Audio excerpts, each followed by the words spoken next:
नमस्कार दोस्तों, स्वागत है आपका। आज हम आपके लिए लाए हैं एक और वीडियो तारा रानी की कथा। माता के जागराते में महारानी तारा देवी की कथा कहने व सुनने की परंपरा प्राचीन काल से चली आई है। बिना इस कथा के जागरण को संपूर्ण नहीं माना जाता है। यद्यपि पुराणों या ऐतिहासिक पुस्तकों में कोई उल्लेख नहीं है, तथापि माता के प्रत्येक जागरण में इसे सम्मिलित करने का परंपरागत विधान है। शुरू करने से पहले अगर आपने चैनल को सब्सक्राइब नहीं किया है तो प्लीज़ सब्सक्राइब कर दीजिए और वीडियो पसंद आए तो लाइक और शेयर करना ना भूलें। चलिए इस आध्यात्मिक यात्रा की शुरुआत करते हैं। कथा इस प्रकार है। राजा स्पर्श मां भगवती का पुजारी था। वह दिन रात महामय की पूजा करता था। माँ ने भी उसे राजपाठ, धन दौलत और ऐशो आराम के सभी साधन दिए थे। कमी थी सिर्फ यह कि उसके घर में कोई संतान नहीं थी। यही गम उसे दिन रात सताता और वह माँ से यही प्रार्थना करता रहता था कि माँ, मुझे एक लाल पुत्र दें ताकि मैं भी संतान का सुख भोग सकूं और मेरे पीछे भी मेरा नाम लेने वाला हो, मेरा वंश चलता रहे। माँ ने उसकी पुकार सुन ली। एक दिन माँ ने आकर राजा को स्वप्न में दर्शन दिए और कहा, हे राजन, मैं तेरी भक्ति से बहुत प्रसन्न हूँ और तुझे वरदान देती हूँ कि तेरे घर में 2 कन्याएं जन्म लेंगी। कुछ समय के बाद राजा के घर में एक कन्या ने जन्म लिया। राजा ने अपने राज दरबारियों, पंडितों और ज्योतिषियों को बुलाया और बच्ची की जन्म कुंडली तैयार करने का हुक्म दिया। पंडित और ज्योतिषियों ने उस बच्ची की जन्म कुंडली तैयार की और कहा, हे राजन, यह कन्या तो साक्षात देवी है। यह कन्या जहां भी कदम रखेगी वहां खुशियां ही खुशियां होंगी। यह कन्या भी भगवती की पुजारिन होगी। उस कन्या का नाम तारा रखा गया। थोड़े समय बाद राजा के घर वरदान के अनुसार एक और कन्या ने जन्म लिया। मंगलवार का दिन था। पंडितों और ज्योतिषियों ने जब जन्म कुंडली तैयार की तो उदास हो गए। राजा ने उदासी का कारण पूछा तो उन्होंने कहा, महाराज, यह कन्या आपके लिए शुभ नहीं है। राजा ने उदास होकर ज्योतिषियों से पूछा, मैंने ऐसे कौन से बुरे कर्म किए हैं कि यह कन्या मेरे घर में जन्म लिया? उस समय ज्योतिषियों ने अपनी ज्योतिष लगाकर बताया कि यह दोनों कन्याएं जिन्होंने आपके घर में जन्म लिया है, पिछले जन्म में राजा इंद्र की अप्सराएं थीं।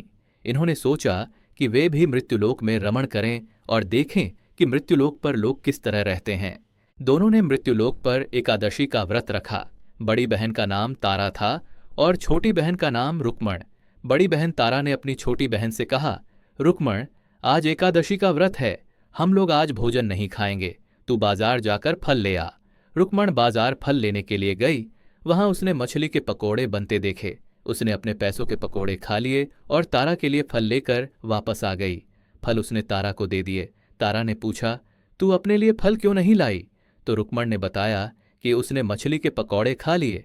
उसी वक्त तारा ने शाप दिया, जा नीच, तूने एकादशी के दिन मांस खाया है, नीच का कर्म किया है। जा, मैं तुझे शाप देती हूं कि तू नीच की जून पाए और छिपकली बनकर सारी उम्र मांस ही कीड़े मकड़े खाती रहे। उसी शहर में एक अर्षि गुरु गोरख अपने शिष्यों के साथ रहते थे। उनके शिष्यों में एक चेला तेजस्वी और घमंडी स्वभाव का था। एक दिन वह घमंड शिष्य पानी का कमंडल भरकर खुले स्थान में एकांत में तपस्या पर बैठ गया। वह अपनी तपस्या में लीन था। उसी समय उधर से एक प्यासी कपिला गाय गई। उसने उस अर्षि के पास पड़े कमंडल में पानी पीने के लिए मूंग डाला और सारा पानी पी लिया। जब कपिला गाय ने मुंह बाहर निकाला और खाली कमंडल की आवाज सुनकर अर्षि की समाधि टूटी। उन्होंने देखा कि गाय ने सारा पानी पी लिया था। गुस्से में अर्षि ने उस कपिला गाय को बहुत बुरी तरह चिमटे से मारा। वह गाय लहूलुहान हो गई। यह खबर गुरु गोरख को मिली। उन्होंने जब कपिला गाय की हालत देखी तो उस अर्षि को बहुत बुरा भला कहा और उसी वक्त आश्रम से निकाल दिया। गुरु गोरख ने गाय को माता पर किए गए पाप से छुटकारा पाने के लिए कुछ समय बाद एक यज्ञ रचाया। इस यज्ञ का पता उस शिष्य को भी चल गया जिसने कपिला गाय को मारा था। उसने सोचा कि वह अपने अपमान का बदला जरूर लेगा। यज्ञ शुरू हो गया। उस चेले ने एक पक्षी का रूप धारण किया और चोंच में सर्प लेकर भंडारे में फेंक दिया, जिसका किसी को पता न चला। एक छिपकली जो पिछले जन्म में तारा देवी की छोटी बहन थी और बहन के शाप को स्वीकार कर छिपकली बनी थी, सर्प का भंडारे में गिरना देख रही थी। उसे त्याग और परोपकार की शिक्षा अब तक याद थी। वह भंडारा होने तक घर की दीवार पर चिपकी समय की प्रतीक्षा करती रही। कई लोगों के प्राण बचाने हेतु उसने अपने प्राण न्यौछावर करने का मन ही मन निश्चय किया। अब खीर भंडारे में दी जाने वाली थी। बांटने वाला की आंखों के सामने वह छिपकली दीवार से कूदकर वह छिपकली कढ़ाई में जा गिरी। नादान लोग छिपकली को बुरा भला कहते हुए खीर की कढ़ाई को खाली करने लगे। उन्होंने उसमें मरे हुए सर्प को देखा। तब सबको मालूम हुआ कि छिपकली ने अपने प्राण न्यौछावर करके उन सबके प्राणों की रक्षा की है। उपस्थित सभी सज्जनों और देवताओं ने उस छिपकली के लिए प्रार्थना की कि उसे सभी योनियों में उत्तम मनुष्य जन्म प्राप्त हो और अंत में वह मोक्ष को प्राप्त करें। तीसरे जन्म में वह छिपकली राजा स्पर्श के घर कन्या के रूप में जन्मी। दूसरी बहन तारा देवी ने फिर मनुष्य जन्म लेकर तारामती नाम से अयोध्या के प्रतापी राजा हरिश्चंद्र के साथ विवाह किया। राजा स्पर्श ने ज्योतिषियों से कन्या की कुंडली बनवाई।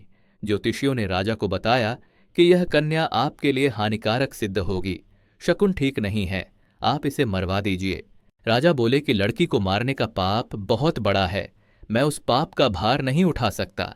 तब ज्योतिषियों ने विचार करके राय दी कि हे राजन, आप एक लकड़ी के संदूक में ऊपर से सोना चांदी आदि जड़वा दें, फिर उस संदूक के भीतर लड़की को बंद करके नदी में प्रवाहित कर दीजिए। सोने चांदी से जड़ा हुआ संदूक अवश्य ही कोई लालच से निकाल लेगा और कन्या को भी पाल लेगा, आपको किसी प्रकार का पाप नहीं लगेगा। ऐसा ही किया गया और नदी में बहता हुआ संदूक काशी के समीप एक व्यक्ति को दिखाई दिया। उसने संदूक को नदी से बाहर निकाल लिया। जब उसने संदूक खोला तो सोने चांदी के अतिरिक्त अत्यंत रूपवान कन्या दिखाई दी। उस व्यक्ति की कोई संतान नहीं थी। उसने अपनी पत्नी को वह कन्या लाकर दी। पत्नी की प्रसन्नता का ठिकाना नहीं रहा। उसने कन्या को अपनी संतान के समान ही छाती से लगा लिया। भगवती की कृपा से उसके स्तनों में दूध उतर आया।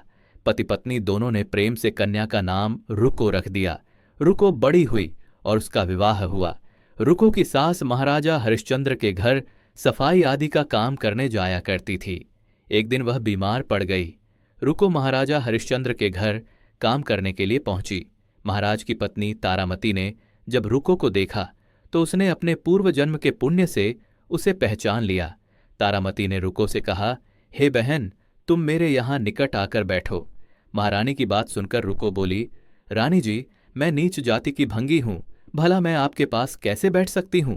तब तारामती ने कहा, बहन, पूर्व जन्म में तुम मेरी सगी बहन थी। एकादशी का व्रत खंडित करने के कारण तुम्हें छिपकली की योनि में जाना पड़ा। जो होना था सो हो चुका। अब तुम अपने इस जन्म को सुधारने का उपाय करो और भगवती वैष्णव माता की सेवा करके अपना जन्म सफल बनाओ। यह सुनकर रुको बड़ी प्रसन्न हुई और उसने उपाय पूछा।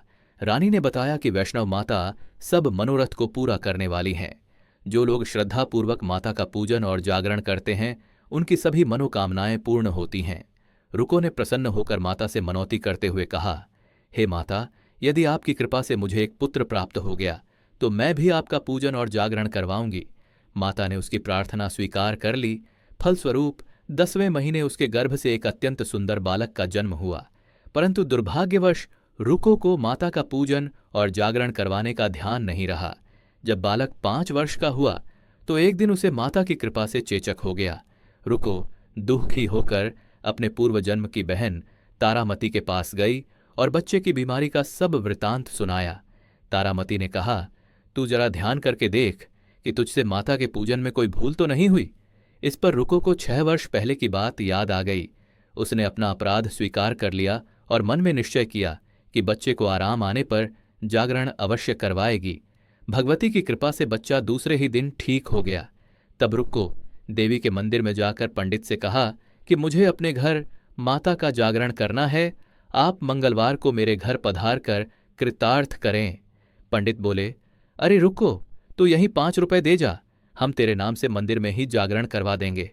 तू नीच जाति की स्त्री है, इसलिए हम तेरे घर जाकर देवी का जागरण नहीं कर सकते।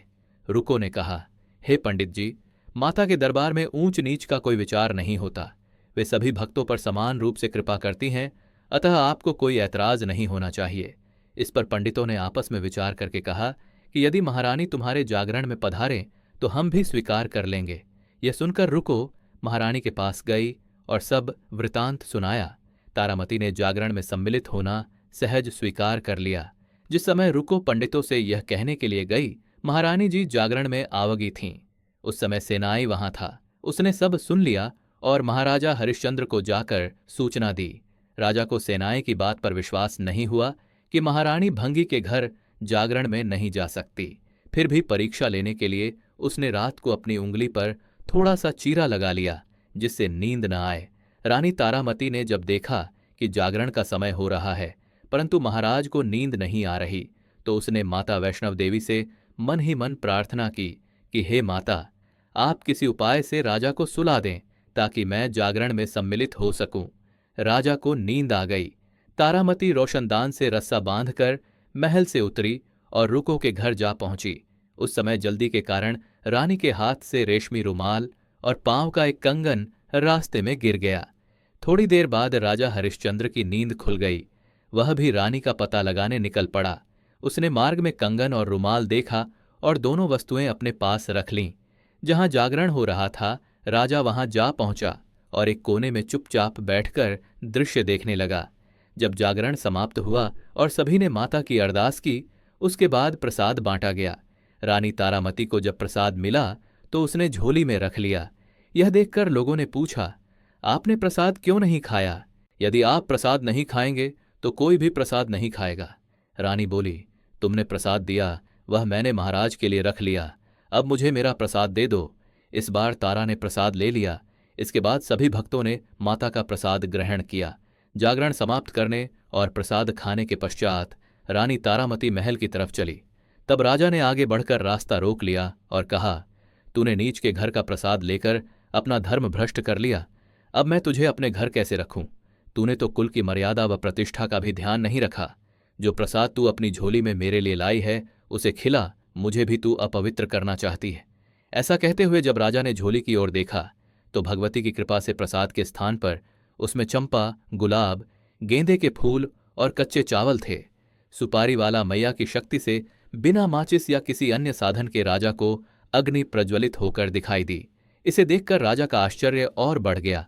रानी बोली, प्रत्यक्ष दर्शन पाने के लिए बहुत बड़ा त्याग होना चाहिए।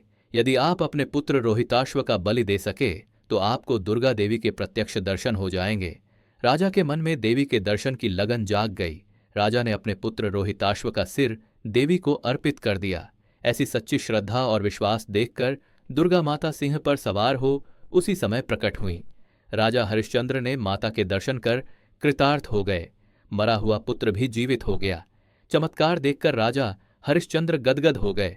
उन्होंने विधिपूर्वक माता का पूजन किया और अपने अपराधों की क्षमा मांगी। इसके बाद माता ने उन्हें सुखी रहने का आशीर्वाद दिया।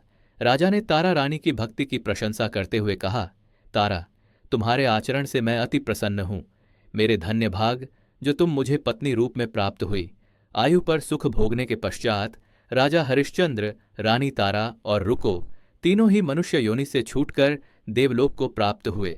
माता के जागरण में तारा रानी की कथा को जो मनुष्य भक्तिपूर्वक पढ़ता या सुनता है उसकी सभी मनोकामनाएं पूर्ण होती हैं, सुख समृद्धि बढ़ती है और शत्रुओं का नाश होता है। इस कथा के बिना माता का जागरण पूरा नहीं माना जाता। दोस्तों, यदि आपको यह वीडियो पसंद आई हो तो इसे लाइक करें और चैनल को सब्सक्राइब करें। बोलो सच्चे दरबार की सदा ही जय। बोलो शेर वाली माता की सदा ही जय। जय माता दी। धन्यवाद।